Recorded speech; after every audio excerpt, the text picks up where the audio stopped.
So thank you very much. You invited me here. The environment, concerning about the environment, is something very, very important. I learned only after I came to India as a refugee. As a result of meeting with a specialist. Then I noticed, it is very, very important. Now, in ancient time, maybe okay, the very small population, and our lifestyle also quite simple. Now, modern time, say population increase, and there also is a lifestyle. It's a change. So then, there are already sort of signs, climate has a change due to global warming, and as we mentioned, the melting glaciers, these things.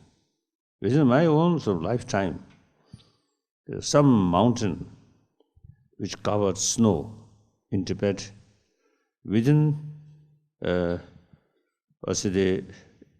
some elder people used to tell me, when they were young, a lot of snow. Then my time, much snow reduced. Already is a sign of changing. Then, according to those, the reports about South Pole, North Pole, quite frightening, the amount of melting, the ice, like that. And then global warming. I think due to global warming, now nature disaster increasing. Really, very terribly. And I don't know some connection about earthquake, the global warming, that I don't know. But you see, certainly, the global warming really causing a lot of problem. There, according to some expert, you see our lifestyle, too much of industry or use,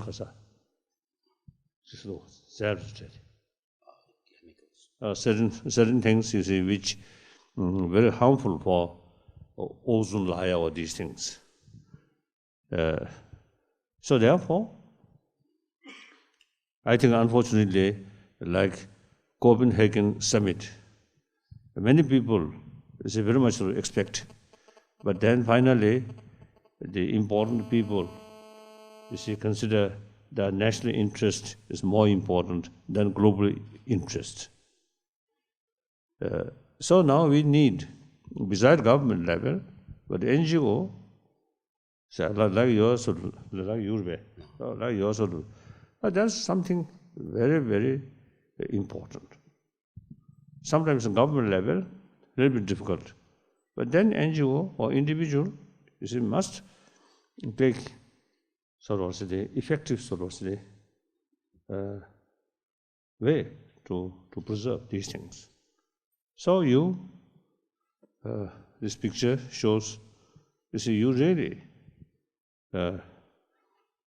involve beside taking care about the environment, but also taking care the local people's way of life and their economic development, mainly use their own resources. I think that's very, very wonderful, very good. So regarding now Himalaya, Bahuna, he very much concerned about the protection of Himalayan environment or forest. So he gave me one responsibility. Whenever I go this Himalayan area, I must mention to the local people protection, and then also keep forest. So I promise him. So now my promise is simply when I go these places, I talk. You people actually implementing these things. So wonderful, wonderful. So I much appreciate.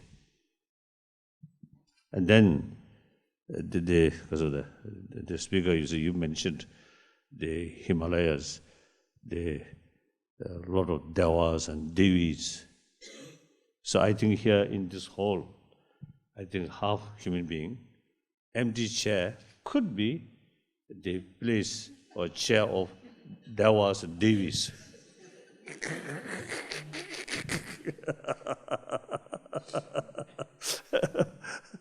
So their body is something invisible, like that in any way. In any way, so you, I think seriously, involve the preservation of ecology and then also the local people's living,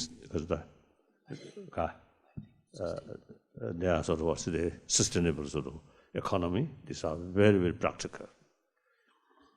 After all, I think the modern lifestyle, now, for example, here in Delhi and many bigger cities in India and also in foreign countries, a lot of cars.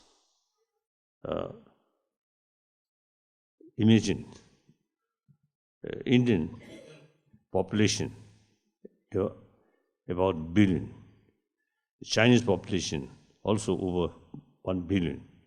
So these nations, these two nations, the people's living standard, have to sort of uplift. Those poor people, their living standard must uplift. So then imagine 2 billion population own 2 billion car. Difficult. I think present our lifestyle is not sustainable economy sort of system. Economical lifestyle. I often express this, in Japan, in America, in many places. So we have to look, we have to think, we as a human being, we are not animal. Animal, okay, they are sort of deity's life, they may concern. And then when they are, because of their baby, come, then for short moment, they take care. Otherwise, not much thinking about generation to generation. But we are human beings, not only concerned about our own life sort of life, but also the future sort of children, grandchildren, grandchildren. They are also human beings.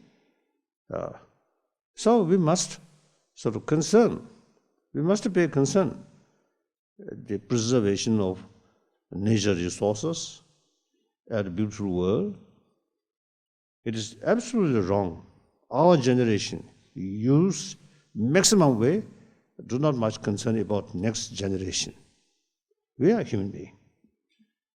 So then I think when 22nd century come, I think people may blame, a lot of blame. 21st generation's people or 20th generation's 20th century's generation, they too much exploited. Now we have nothing. Really there is such danger. So therefore, we as a human being, we must think seriously. So sustainable economy is very, very important. Very, very important.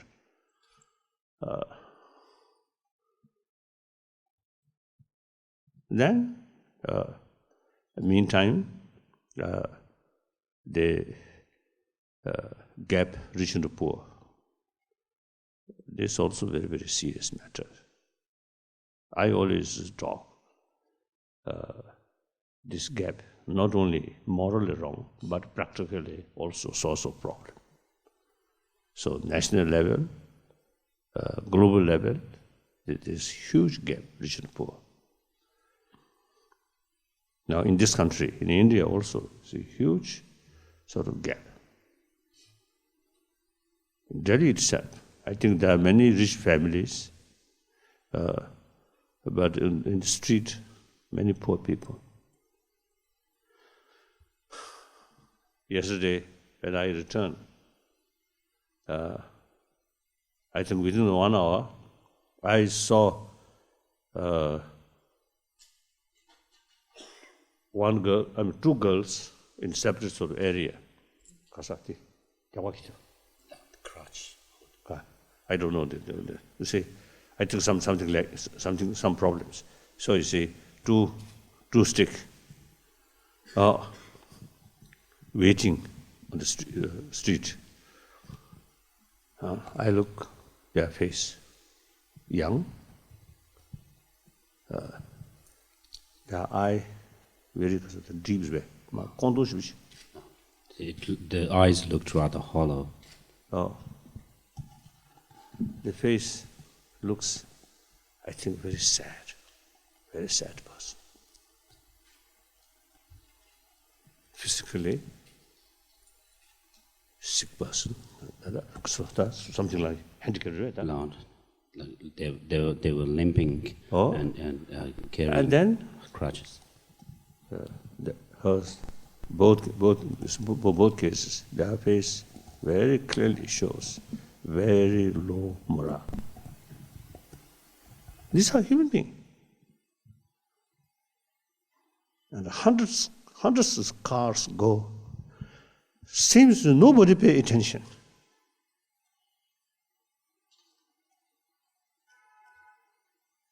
So, it's quite sad.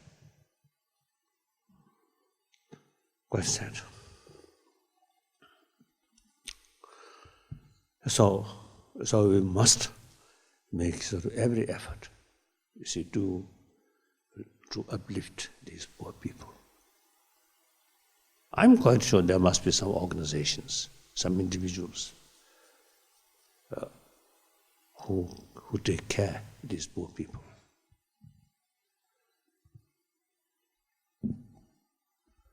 I often, you see, express, while I saw, you see, some marriages. Like setting up tents, very elaborate tents for marriage ceremony. A few years ago, when I first time saw that, I thought maybe some religious ceremony or something, some Swamiji sort of religious course or something like that.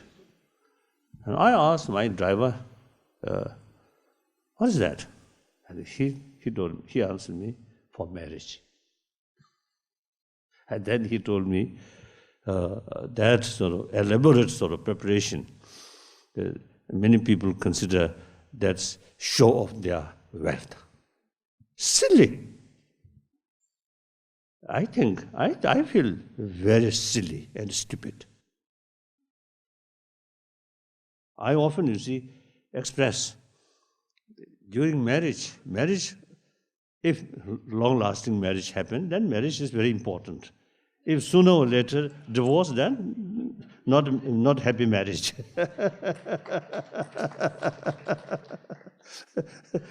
So I think better to have ceremony after marriage, 10 years or 20 years or 30 years, then very good. At the beginning, you see, marriage, too much excitement, then within a short period, divorce. What sense? And also, it's some, I think, Christian tradition. Or I think Hindu also, I think, at that time, some special puja, isn't it? So that means you also cheating your God. So in any way, you see, instead of sort of spend a lot of money for making that kind of thing, I feel, many occasions I express publicly, say 10 trucks, or if quite wealthy, 100 trucks, or few hundred trucks, or that day, marriage day, you see, filled with fruits and because of breads and cheese, and go in Delhi, different area, and give those poor people few apple, few bread, or some cheese. I think let them at least one meal fulfill. Then I think your reputation also will be better. That these poor people then say, oh, we received a lot of sort of bread or these things. So they may pray, that couple. Otherwise, you see, these elaborate sort of that trend, these things, I think poor people may feel jealousy. What use? Really, isn't it? We are a human being. We need friend. And also, see, we love praise, isn't it? So give something to poor people. They will praise you. Like that. So therefore, I think, see, one day, one family from Bombay, you see, came to see me, I think a few years ago, at Dharamsala. And they asked me, as usual, you see, seek blessing from me. And I told them, I have nothing, because of that, give you, because in the form of blessing, nothing. So actually, I not much believe the so-called blessing. One time in Hiroshima, Nobel laureate sort of summit about world peace. So then many speakers, you see, mentioned, you see, due to God's blessing, peace will come. Prevail. Then my turn. I express, I do not believe peace comes through God's blessing.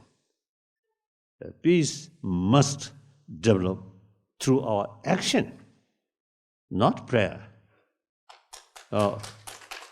So at that time, I noticed many Japanese officials also there. So as you know, Japanese usually is a very remain very dignified way. So when I mentioned that, I do not much believe about this because of the power of prayer, but rather action.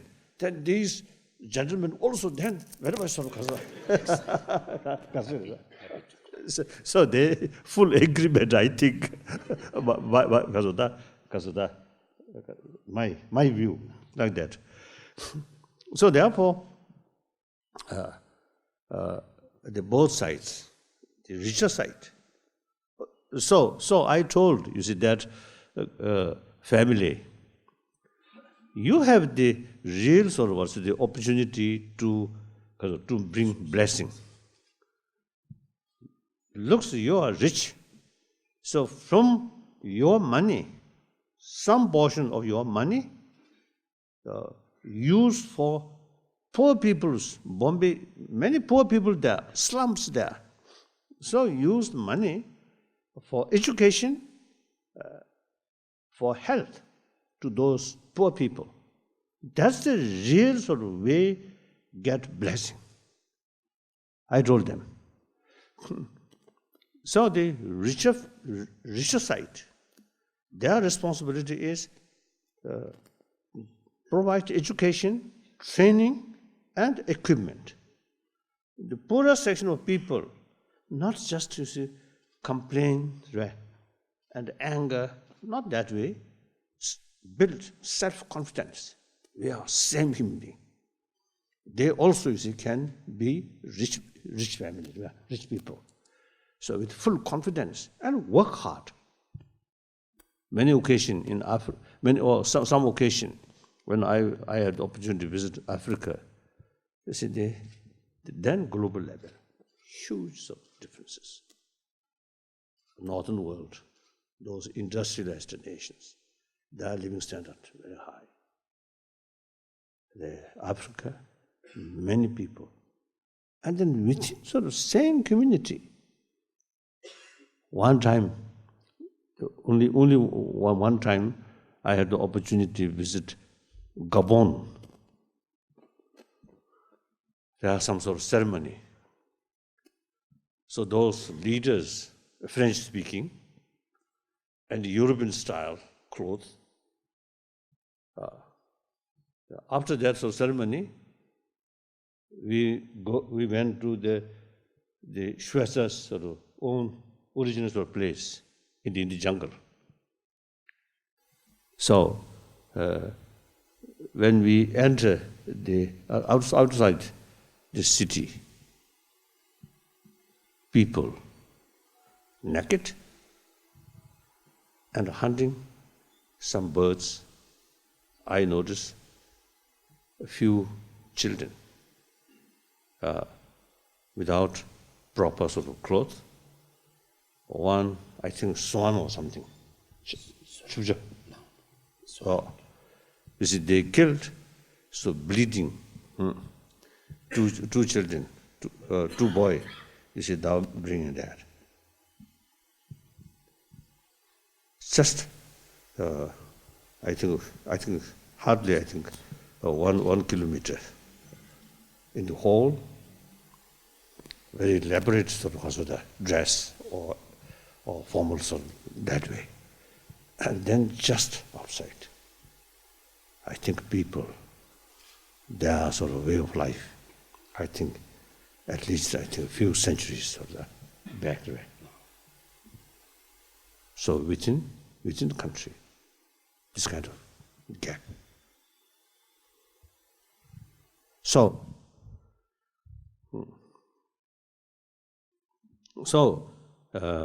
and then also South Africa. South Africa, I have been a few occasions. Now recently, South African government not allow me.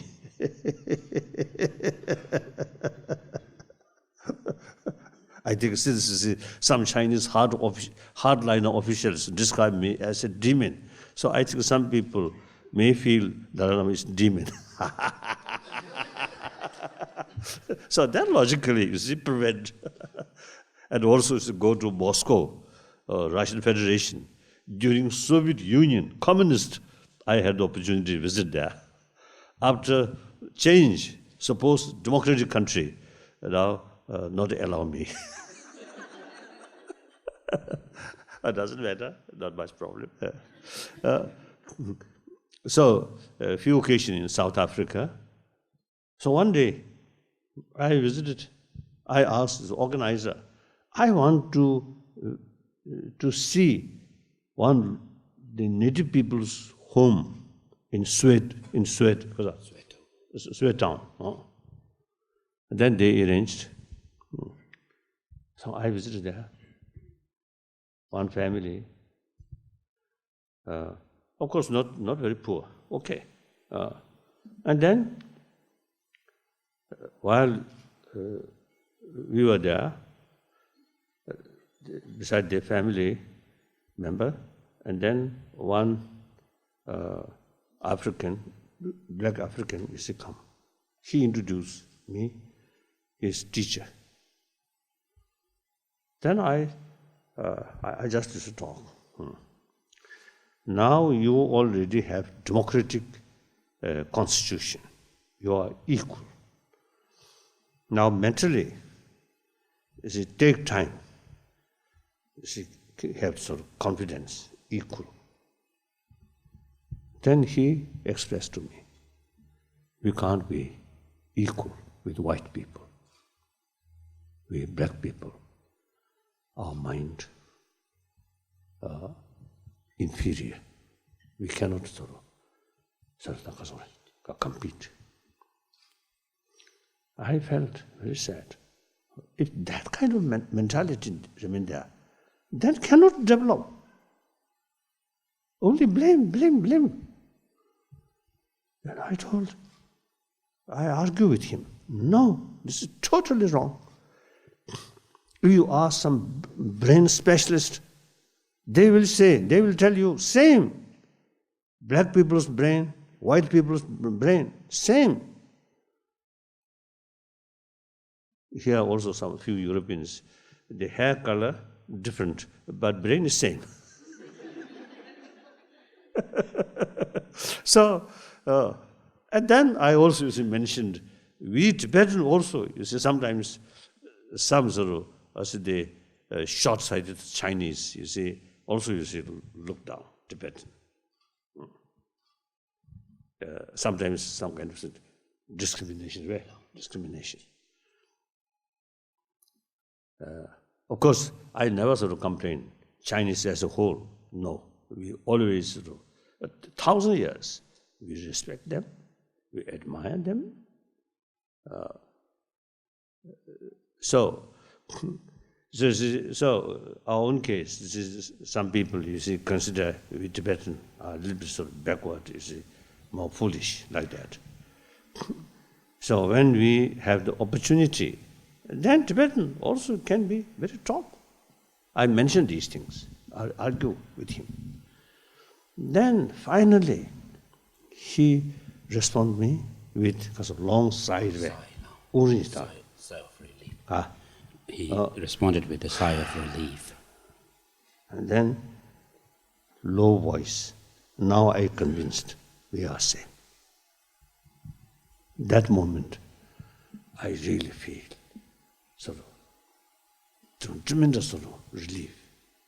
Now at least I turned one individual's mental state, mental attitude. So like that, poor section of people. Sometimes, now in India also, they as a low caste people, sometimes the upper class, they look down, and they themselves also feel they are inferior. Many occasions, when I met some follower of Dr. Ambedkar, I always telling them, we are equal. Now you should pay more attention about education and then training. Through that way, with self-confidence, through that way, you can uplift way. So the richer side provide facility. Poorer side, self-confidence, educate them, and with education, more self-confidence, then hard work. Right. Through that way, I think we can reduce this gap. Just give money may not be because of that. Another way, like that. So this is, I think, irrelevant, our talk, isn't it? Once my mouth open, and I always blah, blah, blah, blah, blah, blah, blah, like that. So these are, I think, you Indian community, and those well-being families, I think you should think more seriously these things. That I want to share with you. Then I think you Indian should be proud. Right? I think among the Egyptian civilization, then Ghazali, Chinese, Indus Valley civilization, Chinese civilization, about, I think, the philosophical sort of thinking, philosophical views, I think Indus Valley's civilization is much, much deeper. Although Egyptian civilization also uses certain concept, philosophical views, and China as well. But I think more deeper level, very, very complicated sort of philosophical views. In this country, I think so many different schools of thought develop. With that, different religious traditions develop. Before Christianity, because the Christianity and Islam, Judaism, or even Zoroastrian reach here, already there are different religious traditions there, with a different philosophy. At least, according to those translations, ancient sort of the Indian writing, at least, I think 20, 30 different schools of thought. Quite sophisticated. So, I always telling people, Buddhist philosophy, Buddhist sort of epistemology, much developed because of challenge. If there's no challenge, no further develop. So challenge is very, very important for further develop. So therefore, this country, Buddhism started by Buddha, then there are a lot of non-Buddhist school of thought. Not just prayer or chanting mantra, no. A lot of philosophical views. Now, unfortunately, my Indian sort of gurus, historically, I always describe you Indian, our guru. So Guruji now pay more attention about money. And for money, you see, you take some puja. Not much interest, not much pay attention about study of these sort of the sophisticated philosophical views. Among some sort of the Swami, one Swami in Mathura, last year I met. Oh, wonderful. She's truly religious person, at the same time, a lot of knowledge. And I had opportunities to discuss with him.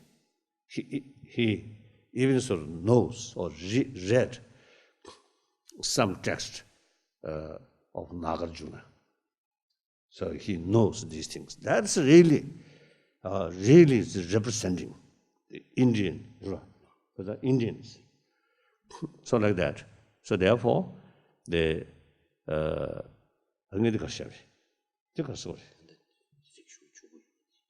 so this the Sand Valley, Sand Valley is, I think, civilization. It's really Indus Valley, yes, Indus Valley, very, very rich.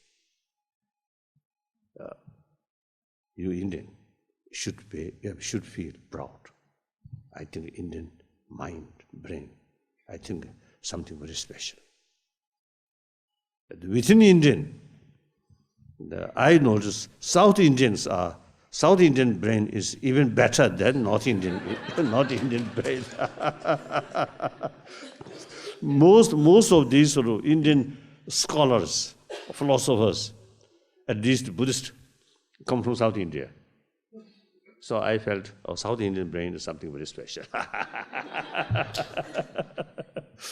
So Indian should feel proud.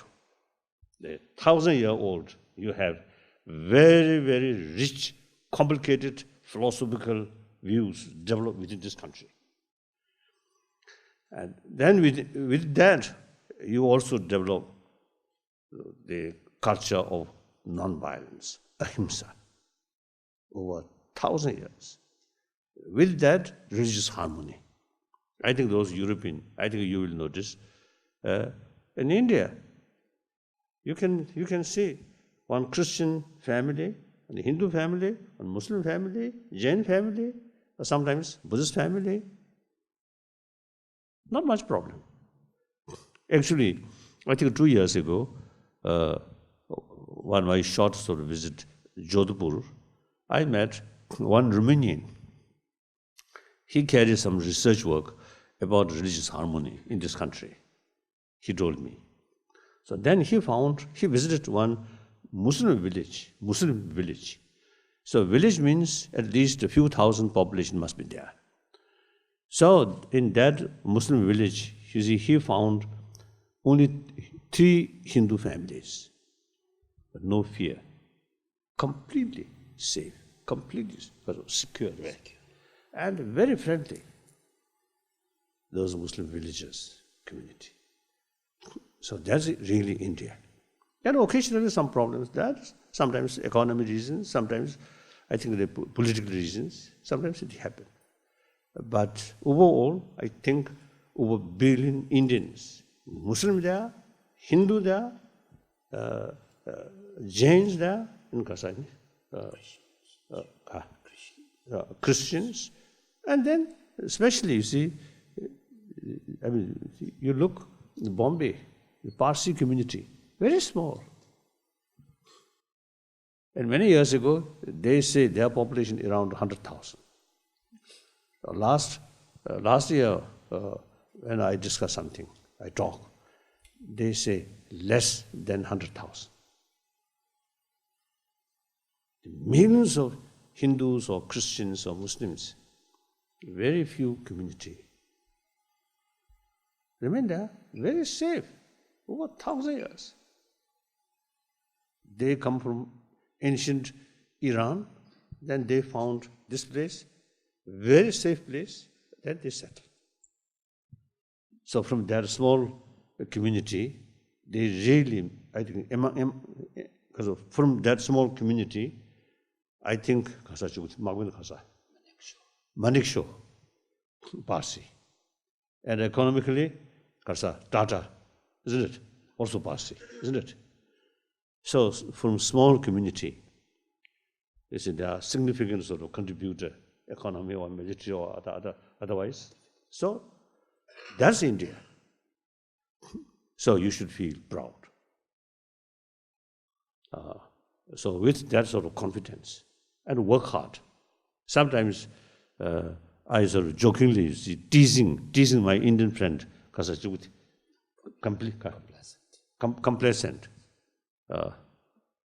Sometimes I notice to see same product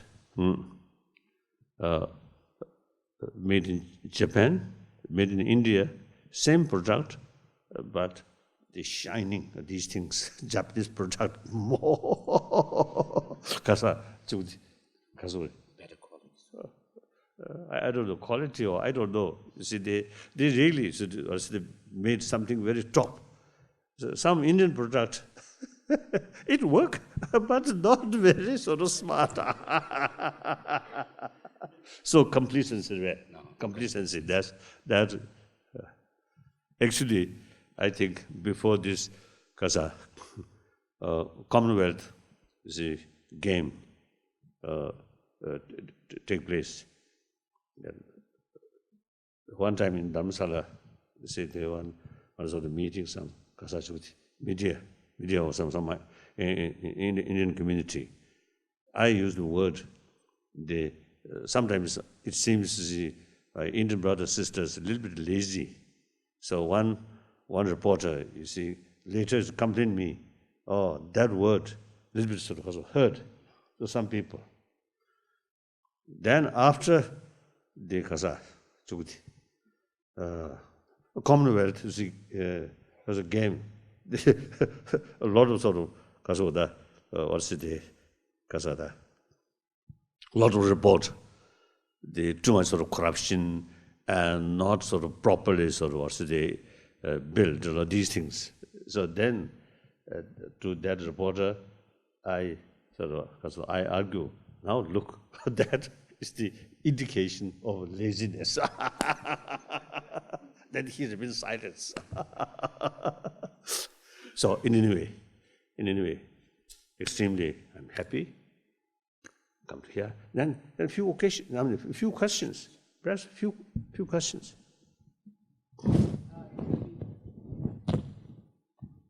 No, not necessarily, I think, Meraform. I think we can discuss a small group. One advantage is we can directly discuss. Right, I think it's a good idea to have this interaction, but in order to have a smooth flow, let's start from the left, speak a little loudly, don't make a large commentary or a comment, short, pithy questions. We have only about 15 minutes for that. So please stand up and... Yes. I think I need a microphone. My voice is loud enough. Yes. Can I start with the question? Okay, Yes. the lady here and then next you. Please go ahead. Just a quick comment. I want to thank you. You were such a comfort to my mother, who studied with your former secretary, Ravina. I want to thank you for the work you did to save the Indian tigers, which was fantastic. My question is this. I think it's serendipitous that we are meeting right after the death of Nelson Mandela, because my question to you is, as the last great hope for mankind as a man of peace, is there anyone out there who inspires you? Karsa.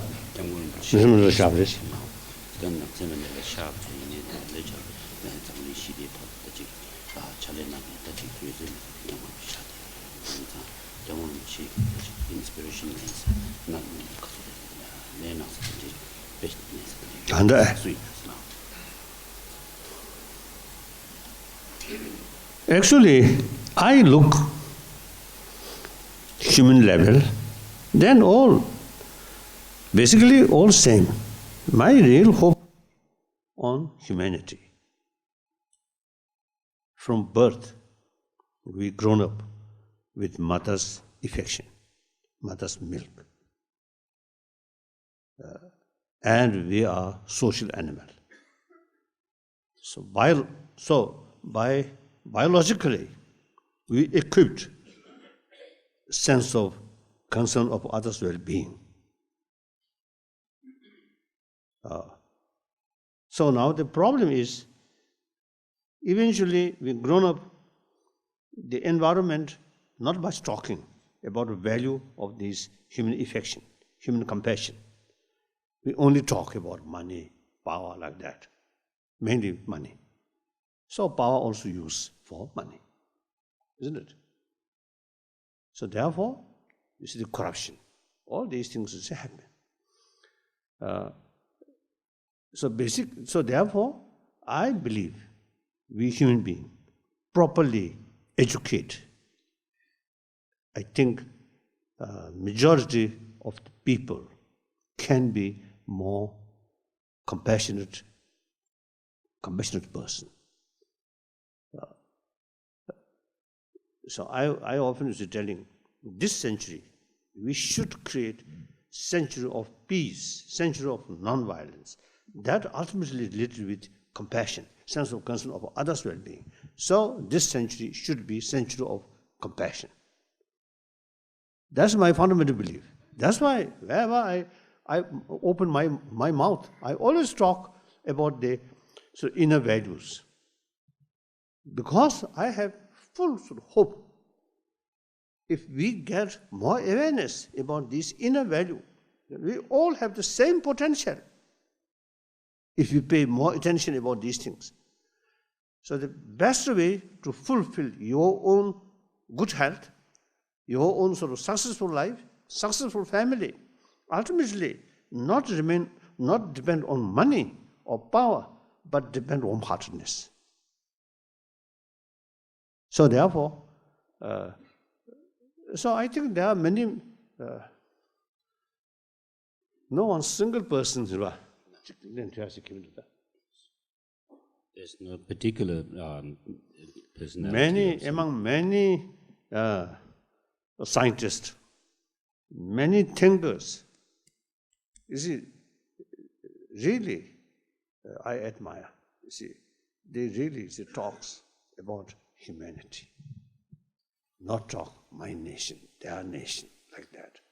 Or religious faith, my faith, their faith. I think I found real internationalism among the scientists, among the thinkers.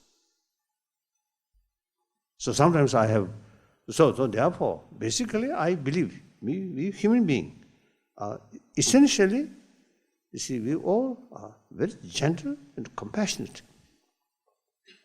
This is my view. Yes. Thank you for informing us and sharing your experiences today. My question is, I really wonder what is the root cause of increasing level of cynicism or negativity among individuals nowadays?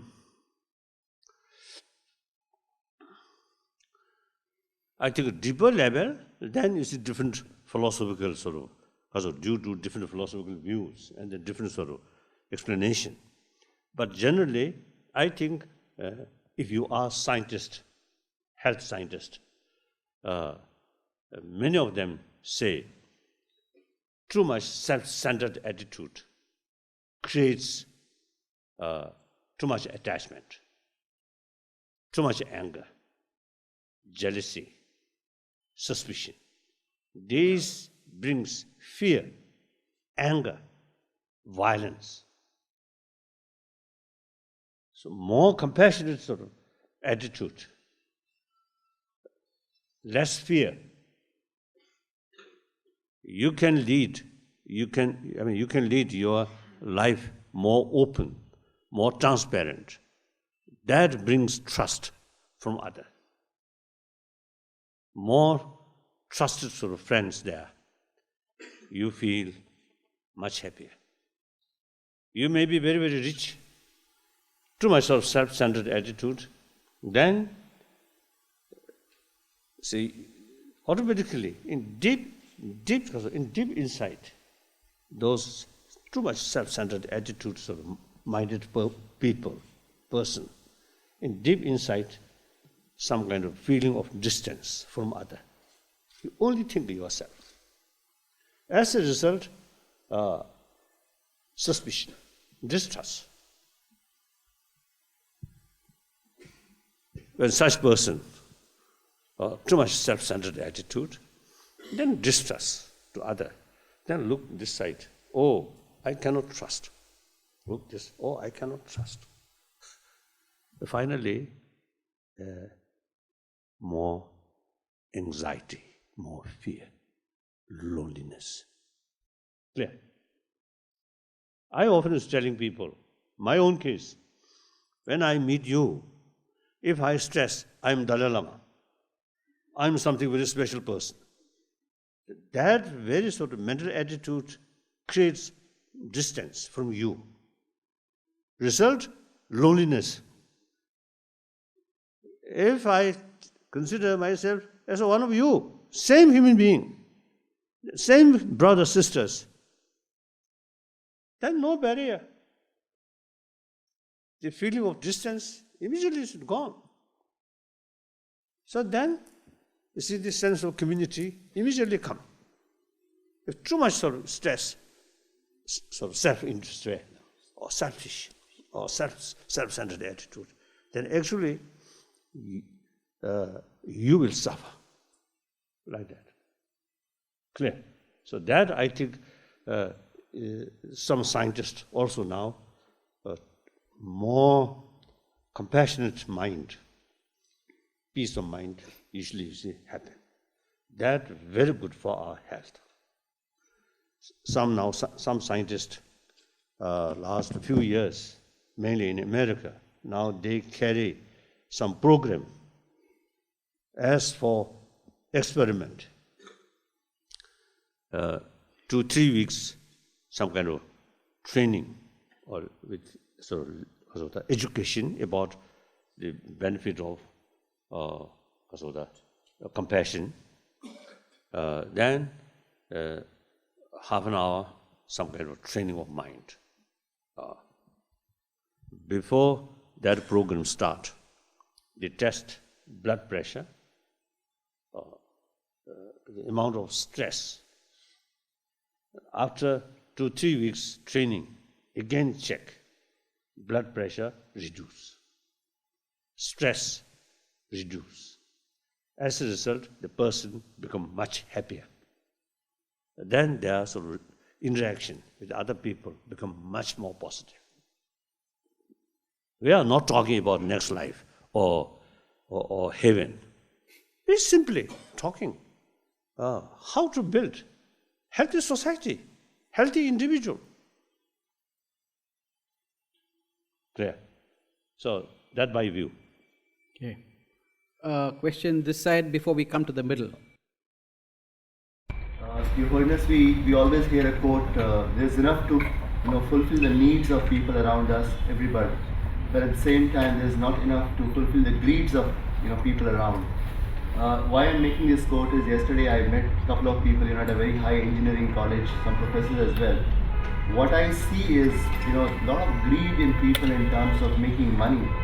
How do we change that base actually at a society level, at a human level actually? Yes, that's very, very important question, very serious question.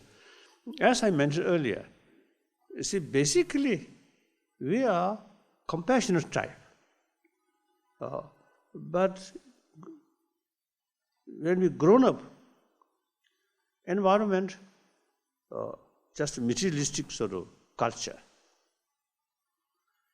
And I think worst thing, the system of the existing education, modern education, very much oriented about material value. That's a mistake. Existing education, I usually call, in education, we also sort of learning the hygiene of physical. Now, similarly, we should have hygiene of emotion. Not talking about religion, not talking God, just simply, in order to healthy body, because of that, we educate how to take care about physical. So hygiene, physical hygiene. Yeah. Then similarly, you see real trouble here, emotion. So hygiene of emotion should should include. So then the concept of self-centered attitude also there will come because of the include. And then more compassionate mind. I think when we talk hygiene of emotion, the more compassionate mind, emotion much also calm. Too much self-centered. And then greed. Greedy way. These things come. Then jealousy. Then suspicion. All these is come from too much self-centered attitude. So when we have some kind of the hygiene of emotion, then these things will involve. Can we just give others a chance? I think we are running out of time. We have 2 hands raised, or 3 hands. These are the last 3 questions. So please. So we are some of scientists and educationists, we already working to create a curriculum which can be fit in secular education field. In Delhi also, with some collaboration with some university professors, we also working. In America, and now in Europe also is in beginning like that. So that I think very, very important. In order to bring more healthier society, I think education is the key factor. Your Holiness, thank you for your words. My question to you, you've lived a few years, you've traveled a few places, you've had opportunities, and you have some deep insight. My question is, do you perceive in the course of your life and going forward that human society is in some way improving or getting worse or staying the same? I think that answer for that question, 1996, when I had opportunity meeting with Queen Mother of England, then her own sort of age, 96. So I asked her, since she observed almost the whole century, 20th century, so I asked this the same question, whether humanity become better or same or worse, without hesitation, say better. I fully agree that. She mentioned, you see, reason, you see, two things she mentioned, the concept of human right, concept of right of self-determination. When she was young, nobody talked that. Now these things become universal. She mentioned that. And I can add something. I think environment issue. Now human awareness about environment now much increase. In early part of 20th century, nobody talked.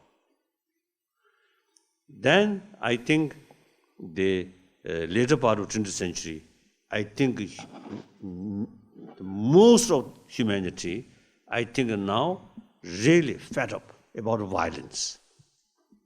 First World War, Second World War, I think when nation declare war, every citizen of the nation, without slightest question, proudly joined war effort. But now that completely changed. During Vietnam War, after Vietnam War, now recently in Kosovo, and then Iraq crisis. Millions of people sort of showing, you see, they are totally against violence demonstrated from Australia up to the United States. I think these are. And then politicians' sort of statement.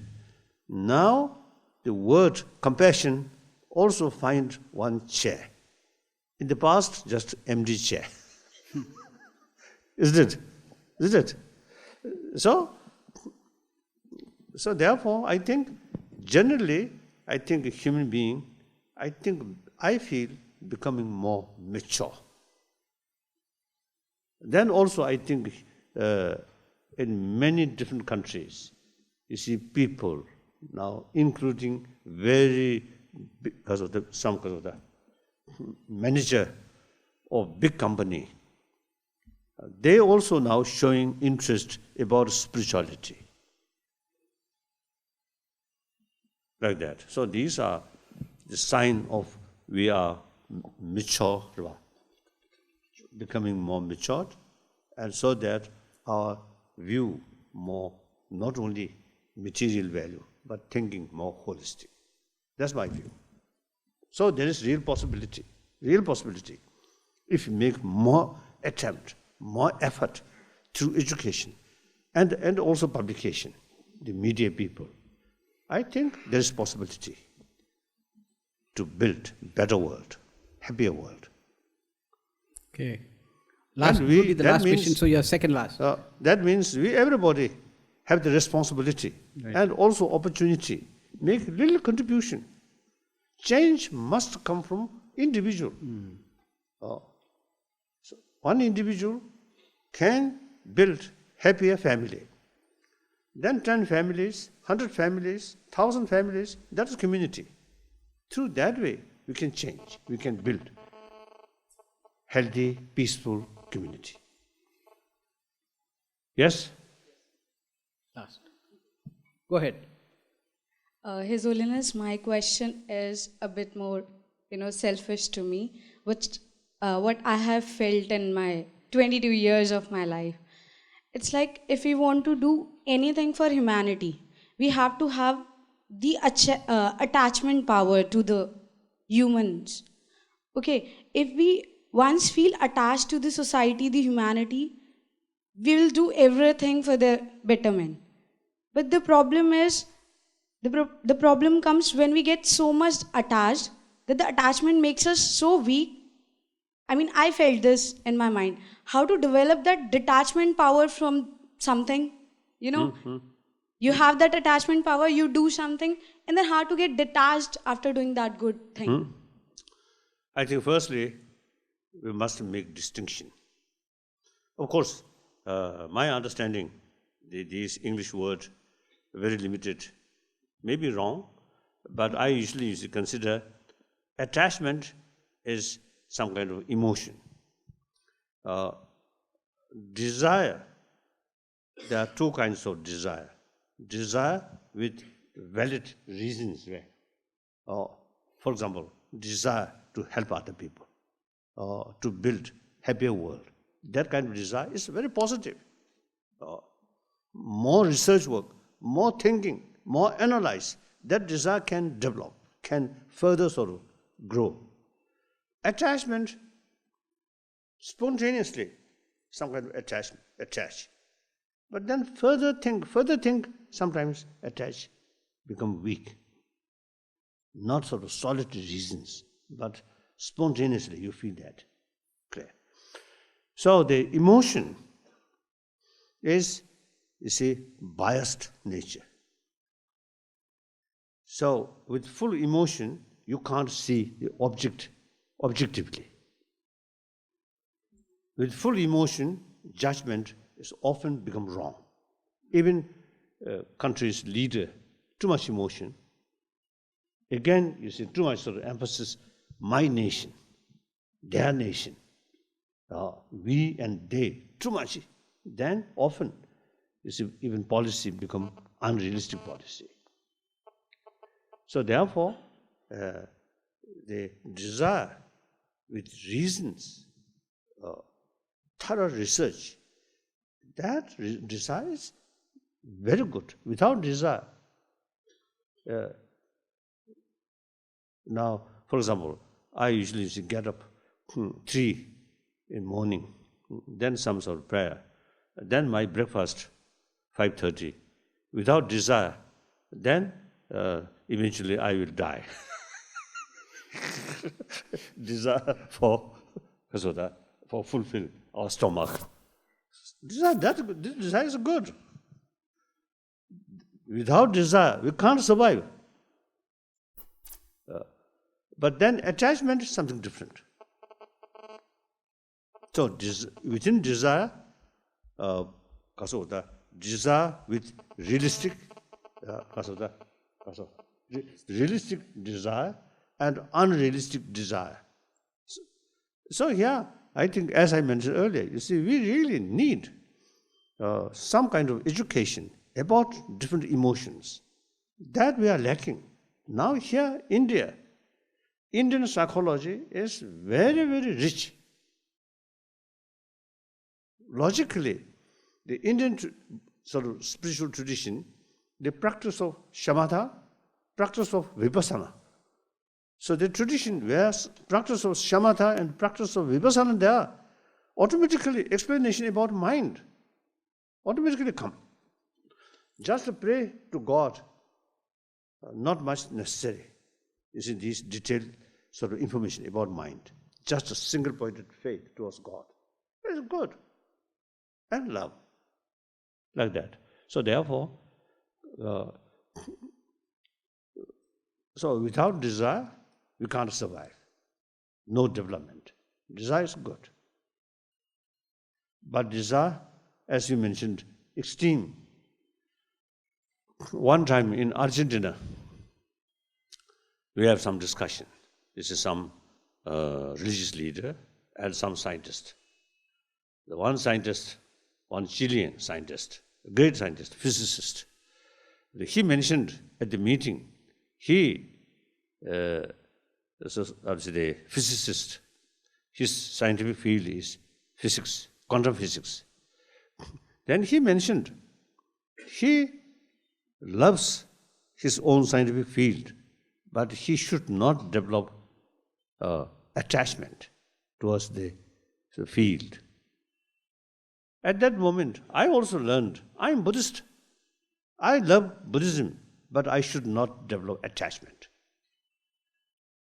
Once you see attachment with your own faith, then you can't see the value of other tradition because your mind biased. So those fundamentalists, sometimes of course economy reasons or power reasons, but some cases, you see, just a narrow mind. Look, their own religion. And the other religion is almost non-religion. That also is a concept of one religion, one truth, and several religions, several truth. India, I think right from the beginning, a lot of religions there. So the pluralism among religions already there. So because of that reality, India's constitution based on secularism. According to Indian understanding about secularism, does not mean some kind of disrespect religion. In the West, some my Christian friend, some Muslim friend, they have some kind of serious reservation, the word of secularism. But according to Indian understanding, secularism means respect all religion and also respect non-believer. I think that is really very wise. Now today's world, really relevant, that concept. In reality, out of 7 billion human beings, over 1 billion are non-believer. And among the 6 billion supposed believer, a lot of corrupted believer also there. Isn't it?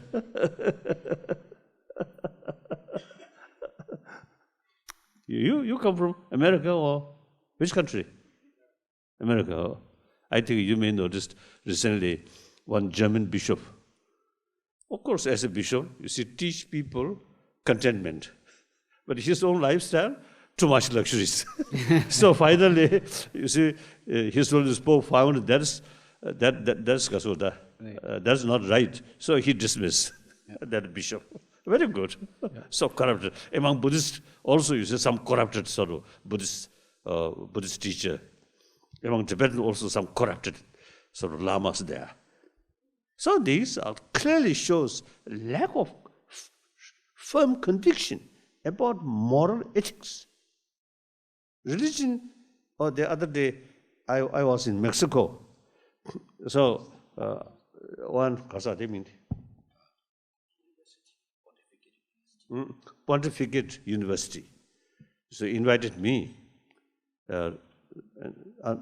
Then there are many sort of the Christians or bishops and students. I think 2,000. I think. Of course, many others sort of talk. The main sort of theme is the promotion of religious harmony. Different philosophical views, different tradition, but all carry same message, same practice. That's the practice of love, compassion, forgiveness, tolerance, contentment, self-discipline. All religions talking same. If you sincerely implement, then hardly no differences. In philosophical views, differences there. So I mentioned these things. Then I told, often, you see, it looks religion only on robes or dress. So long that dress is remain there, that person, religious person, holy person. The dress put aside, then no longer holy. So some sort of, I think Archbishop really, you see, fully support that. That one Archbishop, I was told, very, very sort of dedicated sort of religious leader to poor people. So he especially used to come to see me next morning, and he very much sort of agree. We are lacking seriousness, right? Sincerity. Just religion take as a sort of fashion or custom like that. Now last question. Yes, I think we are really running out of time. We can keep it very short. No, excuse me. This lady had asked already, so very short, and please use the mic. Thank you for giving me a chance. My question's actually from my 10-year-old son, who happened to be in the school you visited yesterday, and Vasant Valley, and they were very, very overwhelmed. So his question is, after hearing your talk on love, peace, and compassion, he would like to know, what would it take to end war and terrorism when there are so many holy people talking of such lovely things?